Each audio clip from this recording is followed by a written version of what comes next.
జీవజలముగా నిలిచావని,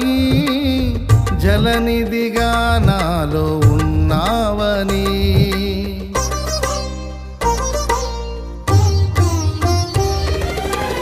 జనులకు దీవెనగా మార్చావని, జగతిలో సాక్షిగా ఉంచావని, ఉత్సాహగానమునే పాడనా, ఉత్సాహగానమునే పాడనా, ఏదైనా నీ కొరకు చేసేందుకు ఇచ్చితివి బలమైన నీ శక్తిని, ఏదైనా నీ కొరకు చేసేందుకు ఇచ్చితివి బలమైన